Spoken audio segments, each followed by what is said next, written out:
लेकिन फिलहाल हम न्यूज रूम में अपनी सहयोगी रश्मि श्रीवास्तव से जुड़ रहे हैं। रश्मि, झारखंड का चुनाव चल रहा है, एक रुझान आ गया है, लेकिन इस दौरान बिहार में जो 4 सीटें हैं उनको लेकर के जिस तरह की बातें हैं, एक सीट का लगभग नतीजा सामने आ गया है, लेकिन जो अभी भी 3 सीटें हैं उन पर चुनाव चल रहा है और किस तरह के रुझान है इसके बारे में कुछ बताएं आप। बिल्कुल काशिफ, देखिए बिहार में 4 सीट पर हुए उपचुनाव के नतीजे अब पूरी तरह से स्पष्ट हो चुके हैं। सिर्फ और सिर्फ औपचारिक ऐलान होना बाकी है और इस बार के जो उपचुनाव के नतीजे हैं वो वाकई में चौंकाने वाले हैं। INDIA अलायंस का इस बार के उपचुनाव में सूपड़ा साफ हो गया है। चारों की चारों सीट पर NDA को जीत मिली है, NDA को बढ़त मिली है। सिर्फ इंतजार है तो औपचारिक ऐलान होने का, लेकिन इस तरह के नतीजे होंगे, एक तरफा नतीजा होगा, ये किसी ने नहीं सोचा था और यही वजह है कि जो अब नतीजे सामने आए हैं ये हम आपको बता रहे हैं। और देखिए ग्राफिक्स के जरिए भी हम आपको समझाएंगे कि आखिर क्या हुआ है इस बार झारखंड में। तो देखिए NDA से इमामगंज से दीपा कुमारी इस बार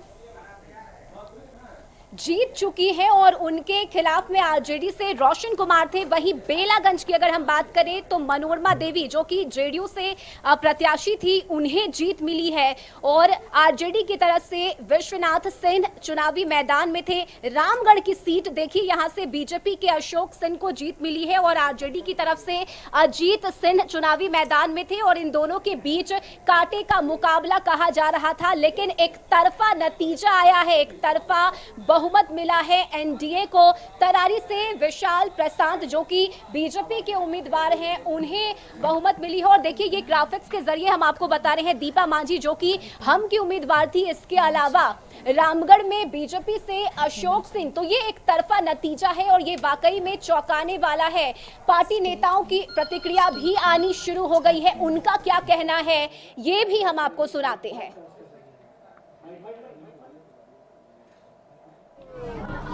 रिजल्ट आने में बाकी है, वोटिंग चल ही रहा है, लेकिन हमारी जीत है और जीत के लिए सबसे पहले हमारी जो इमामगंज की जनता है उनको सबसे पहले बहुत आभार व्यक्त करना चाहते हैं, धन्यवाद देना चाहते हैं। और खासकर NDA गठबंधन के जो हमारे जो कार्यकर्ता हैं, वरिष्ठ नेता हैं, हमारे बिहार के मुख्यमंत्री श्री नीतीश कुमार जी हैं, प्रधानमंत्री श्री नरेंद्र मोदी जी हैं, उनको बहुत बहुत आभार प्रकट करना चाहते हैं, धन्यवाद देना चाहते हैं। देखिए ये लालू यादव के जो पाप है उसका परिणाम है कि इंडिया कहीं कोई एक सीट नहीं लेने जा रहा है और नीतीश कुमार जी का जो काम है वह बोलता है और उसी का परिणाम है कि जनता ने काम पर मुहर लगाया और NDA को 4 सीट करीब करीब देने जा रहा है। आपका MY का समीकरण ध्वस्त हुआ। इस 4 सीट का परिणाम निकाल कर देख लीजिए। हर एक तबके के लोगों ने हमको वोट दिया। यादव समुदाय का वोट हमको मिला, अल्पसंख्यक समुदाय का हमको वोट मिला। तो अब तो परिवार में वोट डालिए, अब उपाय आपको है नहीं, अब कोई उपाय नहीं है। जगता बाबू का भी बुढ़िया बिस्तर समटा रहा है, समटा रहा है। तो हालत समझ लीजिए इन लोग का क्या होने वाला है। और राजनीति का छनौटा जब चलता है ना, तो दे छनौटा की ले छनौटा, एक अबला नारी ने हरा दिया। यह बिहार की राजनीति का एक शुभ संकेत। जनता ने समझदारी से काम किया और हम लोग का एक जो नारा है 2025 फिर से नीतीश और 225, इस 4 सीट ने दिखाने का काम किया। जिस तरह से लालू एंड कंपनी अपना चैलेंज बना लिया, 34 साल का किला बेलागंज में 34 साल का किला कवर गया और इस बार जब बेलागंज हार गया तो समझिए कि बिहार में 20 सीट नहीं आएगा UPA का। 2025 में 20 सीट पे तेजस्वी को आफत हो जाएगा, देख लीजिएगा। देखिए अब चुनाव है और अभी बहुत अर्ली होगा इस पे कमेंट करना कि अब क्या होगा। अभी कई राउंड्स बाकी है और अंतिम राउंड्स में भी कई बार उलट-फेर होते हैं, डिपेंड करता है कि किस एरिया से काउंटिंग हो रही है, कहाँ से शुरू हुआ है, कहाँ पे कौन सा की पार्टी भारी है, इसलिए अभी it's too early to comment उस पर। अभी देखिए पूरा रिजल्ट आने दीजिए, परिणाम बेहतर होगा। BJP तो हर मुद्दे को उठाती है और बांटने की बात कर देती है। अब वो क्या चाहती है कि जो पब्लिक है वो कटे और हम लोग देखें कि लोग कट रहे हैं, हम लोग कटे, हम लोग लड़ने वाली पार्टी है और झारखंड का परफॉर्मेंस बहुत अच्छा हो रहा है और जिस तरह का रुझान आ रहा है और जिस तरह से मार्जिन का गैप बढ़ा है, झारखंड डेफिनेटली हेमंत सोरेन जी की सरकार बनेगी और आरजेडी तो 6 सीट पे आगे, 6 सीटों पे लड़ी, 6 पे आगे है, तो ये बहुत अच्छी बात है। तो न्यूज रूम से हमारी सहयोगी रश्मि श्रीवास्तव हमारे साथ जुड़ गई हैं। रश्मि, जिस तरह की तस्वीर उभर कर आ रही है, इतिहास बदलने वाला है, हेमंत सोरेन फिर से मुख्यमंत्री बनने वाले हैं, क्या कहेंगे आप? बिल्कुल काशिफ, देखिए झारखंड के जिस तरह से नतीजे सामने आए हैं वो वाकई में चौंकाने वाले हैं। झारखंड में उम्मीद नहीं थी कि इस तरह से एक तरफा वोट मिलेगा INDIA अलायंस को। बीजेपी की तरफ से कई स्टार प्रचारक आए, कई बीजेपी शासित राज्यों के मुख्यमंत्री भी पहुंचे चुनावी सभा करने के लिए, लेकिन लग रहा है कि वो जो फैक्टर था बीजेपी का, वो जो दाव खेला बीजेपी ने, वो शायद काम नहीं किया है, वो कारगर साबित नहीं हुआ है और यही वजह है कि एक तरफा जीत INDIA अलायंस को मिलती हुई नजर आ रही है। लेकिन काशिफ देखिए, दूसरी तरफ अगर हम बिहार को देखें तो यहाँ पर INDIA अलायंस के लिए मुश्किलें बढ़ती हुई नजर आ रही है। इस उपचुनाव को सेमीफाइनल का मैच कहा जा रहा था, लेकिन जिस तरह से एक तरफा नतीजे सामने आए हैं, 4 सीट पर उपचुनाव हुए और चारों की चारों सीट पर NDA को बढ़त मिली है। सिर्फ औपचारिक ऐलान होना बाकी है। आप ये मानकर चलिए कि अब चारों ही जो उम्मीदवार हैं वो जीत चुके हैं, सिर्फ इस पर मुहर लगेगी, औपचारिक ऐलान होगा। और यही वजह है कि इस नतीजे को देखकर लोग अचंभित हैं, चौंके हुए हैं कि आखिर ये एक तरफा रिजल्ट कैसे सामने आया। हमारे साथ बिहार ब्यूरो चीफ नीलकमल हैं, उनसे बात करेंगे। नीलकमल जी, इसे सेमीफाइनल का मैच कहा जा रहा था। तेजस्वी यादव ने कहा कि इसमें अगर हम जीतते हैं या जो नतीजे होते हैं उसके बाद आगे की रणनीति यानी 25 विधानसभा चुनाव की तैयारी शुरू होगी, लेकिन ये एक तरफा नतीजा।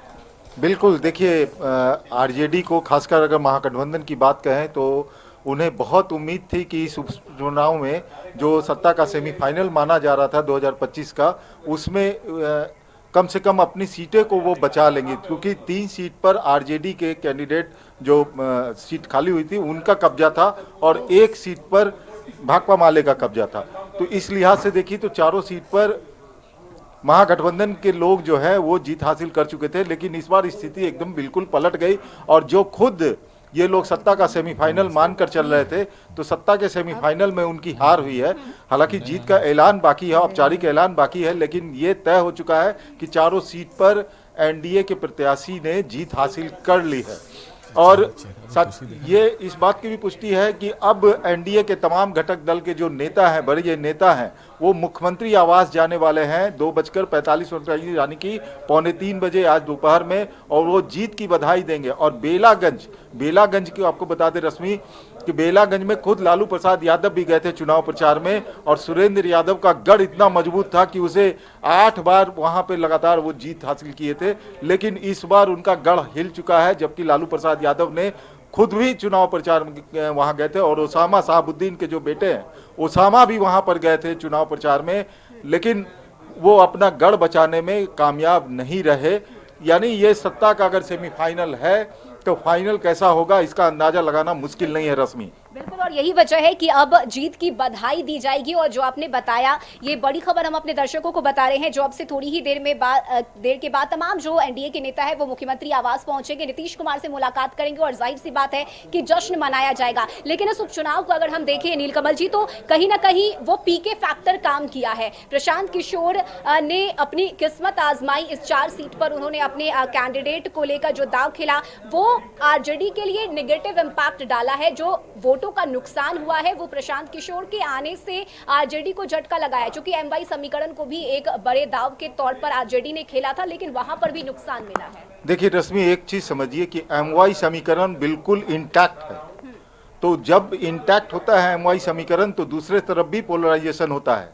और इस बार का जो चुनाव था वो बिल्कुल था कि अगर जनसुराज की जब बात कर रही हैं तो जनसुराज जो अपने आप को पार्टी विद द डिफरेंस करके प्रशांत किशोर लॉन्च किए थे खुद की पार्टी जनसुराज को, तो उस समय ऐसा लग रहा था कि इस बार उपचुनाव में वो कुछ खेल करेंगे, लेकिन जो पैटर्न उनके पार्टी का देखा गया वो उसी पैटर्न पे चल पड़े जो पुरानी पार्टियां, जो राजनीतिक पार्टियां हैं, जो रवैया अपनाती हैं, तुष्टीकरण की बात करें, जातीयता की बात करें, उसी पैटर्न पे चल पड़े। तो लोगों को यह समझ में आया। और तीसरी बात यह है कि कोई भी पार्टी किसी कोई फैक्टर ऐसा नहीं होता कि वोट कटवा के टाइप से हो गया कि वो वोट काट लिया तो उसके लिए दूसरी तरफ जीत हुई है। वो अपना चुनाव लड़ते हैं और ये इलेक्शन ऐसा होता है, आप देखिए कि इसमें जब उपचुनाव हुए थे, उपचुनाव में आप देखिएगा कि मतदाता वैसे भी उदासीन होते हैं, जिसकी सत्ता होती है उसी के तरफ लोगों का रुझान भी रहता है। लेकिन इस उपचुनाव में जो लोग बढ़ चढ़ के हिस्सा लिए थे, इसका साफ मतलब दिख रहा था कि जो महागठबंधन के 3-4 सीट थे उसमें कुछ परिवर्तन होने वाला है। वोट परसेंटेज बढ़ा था, लोगों का जो थी प्रतिक्रिया थी वो भी बदली हुई नजर आ रही थी। तो लिहाजा ये अनुमान लगाया जा रहा था कि 3-1 से हो सकता है पलट जाएगी बाजी। एक इमामगंज पे लोगों को शक था कि इमामगंज हो सकता है कि अपनी बहू को जीतन राम मांझी जिता नहीं पाए, लेकिन वहां पर भी परिस्थिति बदल गई। क्योंकि लोग आजकल ऐसे हो गए हैं, आज के मतदाता इतने होशियार हैं कि वो देखते हैं कि किससे हमें फायदा हो सकता है। पार्टियां कुछ भी करते रहे, पार्टियां कुछ भी करते रहे, कोई भी लालच दे दे, लेकिन अगर मतदाता एक बार माइंड सेट कर लेता है और चुनाव के दौरान जो चुनाव प्रचार होते हैं उसके पहले मतदाता का जो माइंड सेट होता है वो विचारधारा लेके चलते हैं और देखते हैं कि हमको किससे फायदा होगा।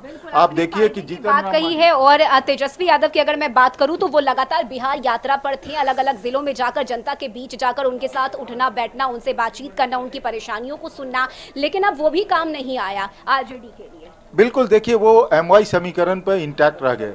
आप देखिए शहाबुद्दीन सिवान के जो टेरर कहे जाते थे, अब हालांकि नहीं है वो, उनकी पत्नी को पार्टी में शामिल कराया, उनके बेटे को शामिल कराया और वो जब बेलागंज में गए थे वहाँ पर क्या स्थिति हुई थी, एक मुस्लिम समाज के ही लड़के को वहाँ पर थप्पड़ मारा गया था, उसका भी रिएक्शन था कि। और आप देखिए परसेप्शन क्या बनाते हैं, परसेप्शन यह बनता है कि किस तरीके से आप जो एक बाहुबली था उसके बेटे को लेके आते हैं, वहाँ पर चुनाव प्रचार करवाते हैं, वहाँ पर उन्हीं के जो समाज के जो लड़का होता है उसकी पिटाई कर दी जाती है, तो उसका भी रिएक्शन होता है। तो यानी कहीं ना कहीं बिहार के लोगों को यह लग रहा था कि आरजेडी या महागठबंधन को हम फिर से अगर तवज्जो देते हैं तो फिर से वही स्थिति आ जाएगी। लोग, हम बार बार बोल रहे हैं कि लोग इतने समझदार हैं, वो पहले ही से माइंडसेट कर लेते हैं कि हमको किस विचारधारा के साथ, किस पार्टी के साथ जाना है। ये चुनाव प्रचार अलग होता है, वहाँ पे मोल्ड किया जाता है, उनको बताया जाता है कि अगर हमारी सरकार आएगी, अब जैसे तेजस्वी यादव ने उपचुनाव में ही कहा था कि अगर हमारी सरकार आ जाएगी तो हम बिजली फ्री कर देंगे। ये तो फ्री बीज के चक्कर में लोग नहीं फंस रहे हैं, ये अच्छी बात है। मतदाता जो है वो जागरूक हो रहे हैं, ये अच्छी बात है। और ये 4 सीट का उपचुनाव जो हुआ उसमें एनडीए को जो जीत मिली है, आप जैसे बोला जा रहा था कि ये सत्ता का सेमीफाइनल है, तो सेमीफाइनल में इतना अच्छा आगाज हुआ है, 25 का अंजाम क्या होगा ये समझने वाली बात है। महागठबंधन को 25 के लिए और ज़्यादा मेहनत करने की जरूरत होगी और जो वो फ्रीबीज की बात करते हैं उनको धरातल पर दिखाना पड़ेगा कि हम आएंगे तो ये काम कर सकते हैं। बिल्कुल, और भी ज्यादा मेहनत करने की जरूरत है। बहुत शुक्रिया नीलकमल जी आपका। तो देखिए बिहार में 4 सीट पर हुए उपचुनाव के जो नतीजे हैं वो वाकई में चौंकाने वाले हैं। इमामगंज, बेलागंज, रामगढ़ और तरारी, इन 4 सीट पर उपचुनाव हुए और चारों ही सीट पर एनडीए को जीत मिली है। बस औपचारिक ऐलान बाकी है काशिफ। और देखिए दूसरी तरफ अगर हम झारखंड के रिजल्ट की बात करें तो यहाँ पर एक तरफा वोट दिया गया है INDIA अलायंस को। जो जादुई आंकड़ा 41 का था उससे भी आगे INDIA अलायंस बढ़ चुका है। और ये समझना होगा एनडीए को भी कि झारखंड में सिर्फ चुनावी वादे और चुनावी सभाएं काम नहीं देगी, स्टार प्रचारक काम नहीं देंगे। बिल्कुल बिल्कुल रश्मि, दोबारा आपका रुख करेंगे इस बीच।